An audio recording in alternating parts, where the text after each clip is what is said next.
Baik, Assalamualaikum warahmatullahi wabarakatuh. Waalaikumsalam warahmatullahi wabarakatuh.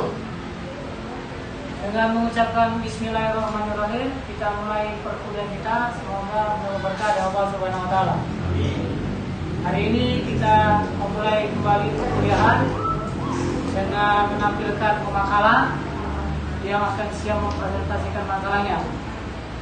Untuk itu kita harapkan pemakalan bisa tampil lebih maksimal sehingga diskusi ini bisa lebih baik.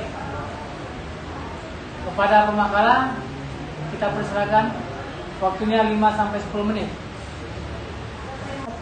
Bismillahirrahmanirrahim. Assalamualaikum warahmatullahi wabarakatuh. Waalaikumsalam warahmatullahi wabarakatuh. Alhamdulillahirabbil alamin wassalatu wassalamu ala asrofil anbiya'i wal mursalin wa ala alihi washabihi ajmain. Puji syukur kehadirat Allah Subhanahu wa taala yang telah memberikan kita kesempatan untuk kita berkumpul di kelas kita ini untuk melaksanakan kuliah seperti biasa. Yang kami hormati Bapak dosen, yang kami hormati rekan-rekan sekalian. Di sini kami dari kelompok 5 akan mempresentasikan hasil dari makalah kami yang berjudul Teknologi dan Pembelajaran Siswa. Di sini akan dipaparkan oleh rekan saya Ardiansa. Kepada Ardiansa kami persilakan. Teknologi dan pembelajaran siswa. Seiring dengan kemajuan teknologi yang mengglobal telah berpengaruh dalam segala aspek kehidupan, baik di bidang ekonomi, politik, kebudayaan, seni dan pendidikan, bahkan di dunia. Dunia pendidikan harus mau mengadakan inovasi yang positif untuk kemajuan pendidikan dan sekolah. A. Pengertian teknologi pembelajaran. Teknologi pembelajaran adalah teori dan praktek dalam desain, pengembangan, pemanfaatan, pengelolaan, serta evaluasi tentang proses dan sumber untuk belajar. Ini merupakan suatu kesatuan yang utuh untuk meningkatkan hasil belajar peserta didik dalam proses pembelajaran di satuan pendidikan. Teknologi pembelajaran terdiri dari desain, pengembangan, pemanfaatan, pengelolaan, dan penilaian. A. Desain sistem pembelajaran adalah prosedur yang terorganisasi tersusun dari penganalisaan. B. Pengembangan adalah proses penerjemahan spesifikasi desain ke dalam bentuk fisik. Di dalamnya meliputi teknologi cetak, teknologi audio visual, teknologi berbasis komputer, teknologi terpadu. G. Pemanfaatan merupakan aktivitas meliputi proses serta sumber untuk belajar.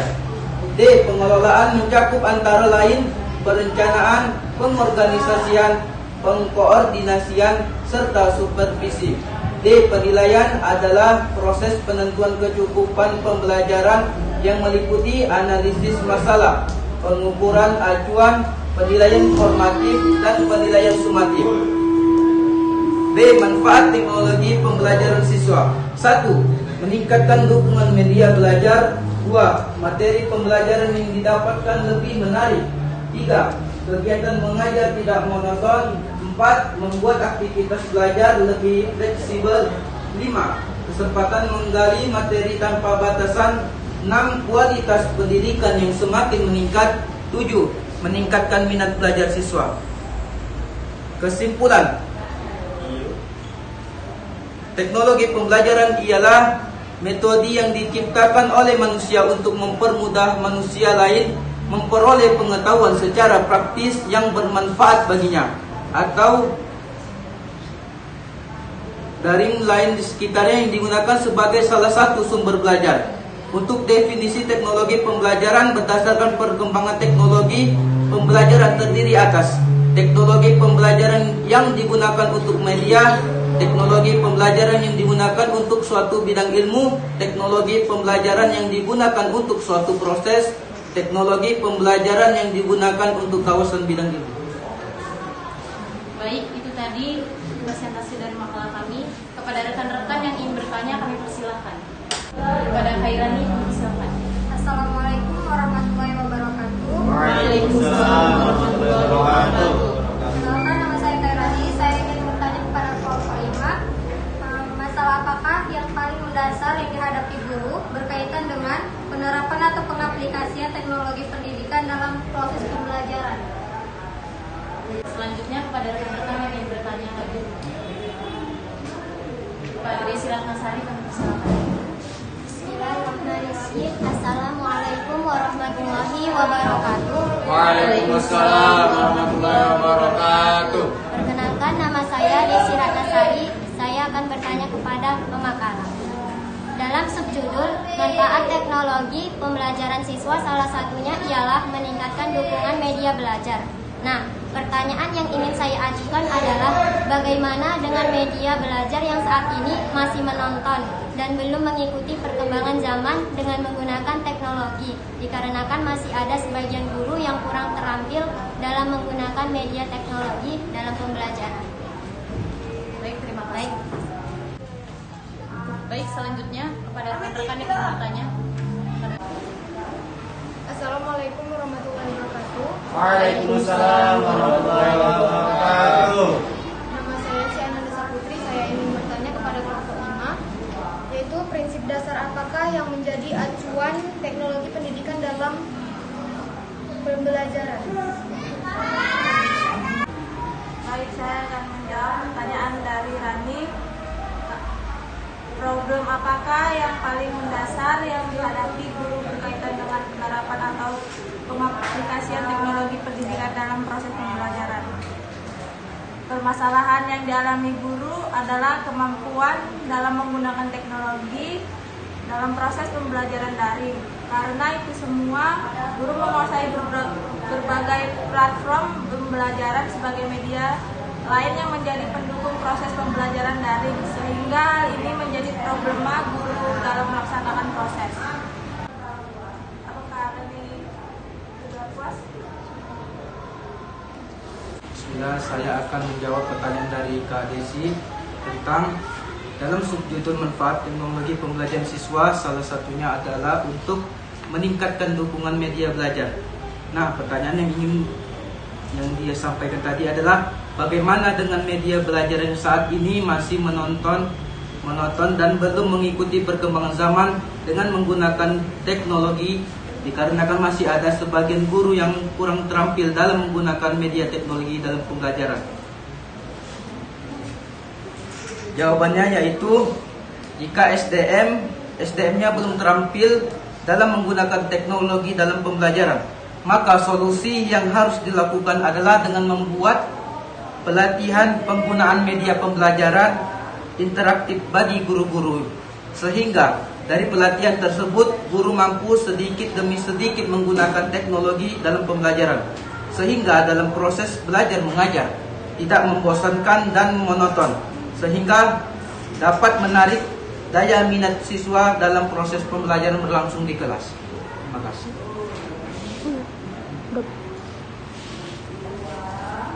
Bagaimana dengan Kak Desi atas jawabannya? Saya akan menjawab pertanyaan dari Cia. Prinsip dasar apakah yang dijadikan acuan teknologi pendidikan dalam pembelajaran?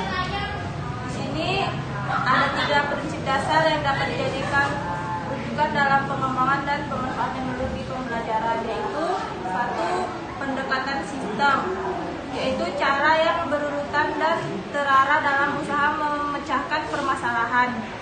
Artinya memandang segala sesuatu sebagai sesuatu yang menyeluruh dengan segala komponen yang saling melekat. 2. Berorientasi pada peserta didik. 3. Pemanfaatan sumber belajar semaksimal dan sebervariasi mungkin. Apakah Kak Cia sudah paham? Tidak. Baiklah, sekian hasil presentasi dari kami dari kelompok 5. Semoga apa yang kami sampaikan tadi dapat bermanfaat bagi kita semua. Selanjutnya kami kembalikan kepada Bapak dosen untuk memberikan arahan dan bimbingannya. Baik, pemakala sudah menyampaikan makalahnya hari ini dengan tema teknologi dan pembelajaran siswa. Memang perlu diketahui dan dipahami bahwa teknologi itu adalah sarana atau alat yang dibutuhkan di dalam proses belajar mengajar. Sarana itu bisa papan tulis, bisa HP, bisa infocus, juga bisa PowerPoint sebagai sarana untuk proses pembelajaran.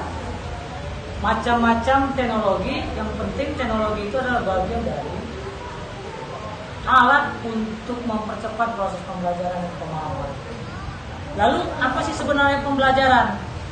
Pembelajaran itu kan bagian dari proses belajar mengajar yang dilakukan oleh guru terhadap siswa, sehingga perilaku siswa yang diajari, perilaku mahasiswa yang diajari itu terjadi perubahan dari yang tidak mengetahui menjadi orang yang mengetahui, dari orang yang tidak disiplin menjadi orang yang disiplin, dari orang yang berperilaku kurang paham menjadi orang yang paham dan siap melaksanakan pemahamannya dalam kehidupan sehari-hari. Itu dia. Selanjutnya siswa. Apa sih sebenarnya siswa? Siswa itu kan adalah objek dari pembelajaran itu sendiri. Dia adalah target dari sebuah sistem atau kurikulum. Sehingga siswa itulah nanti menjadi entry point terhadap hasil teknologi pembelajaran siswa tersebut. Sehingga akumulasi dari teknologi pembelajaran, hasil akhirnya adalah siswa. Siswa mampu mempraktekkan, mampu melakukan dan mampu mengamalkan apa yang didapatkannya dalam proses belajar mengajar. Itu dia. Jadi sampai di sini saja pertemuan kita. Mudah-mudahan bermanfaat. Billahi taufiq. Assalamualaikum warahmatullahi wabarakatuh. Waalaikumsalam warahmatullahi wabarakatuh. Beri aplaus para pemanggil.